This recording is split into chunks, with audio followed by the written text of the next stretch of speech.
State abortion bans continued to go into effect across the country this week, though one was blocked in court, and the Biden administration had only partial success in its attempts to challenge them under federal law, as the U.S. marked 2 months since the Supreme Court overturned Roe v.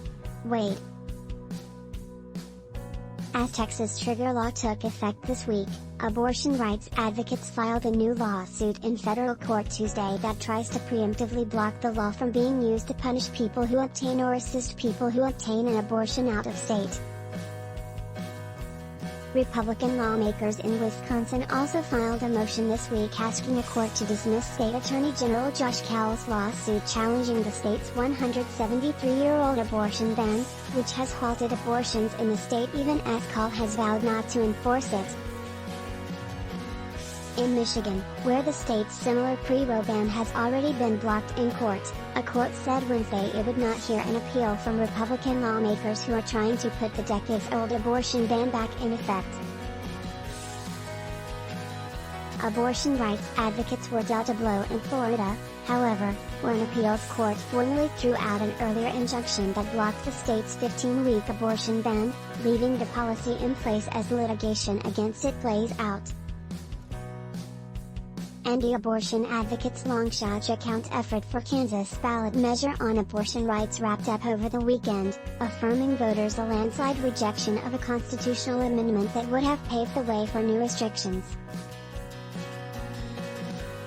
Mark Gibson, an activist bankrolling the recount, is now suing for another recount to take place statewide. However, after the first recount only took place in several counties due to a lack of funds.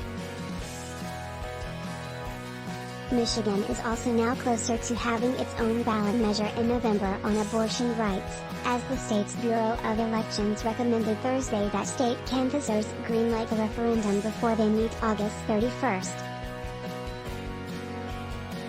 Polling continues to show voters are enthusiastic about abortion rights, with a new Pew Research poll finding 56% of voters believe abortion rights will be very important in their midterm vote, up from 43% in March, and a Florida judge was voted out of office on Tuesday after refusing to let him in.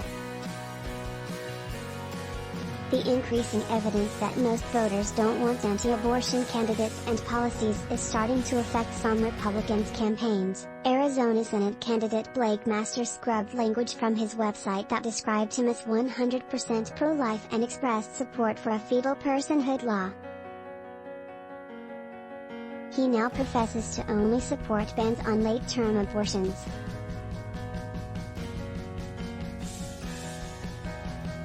Google and Yelp both announced this week they would explicitly label listings for so-called crisis pregnancy centers that cancel pregnant people against abortion, following criticism that users were being directed to those facilities when searching for information on obtaining an abortion without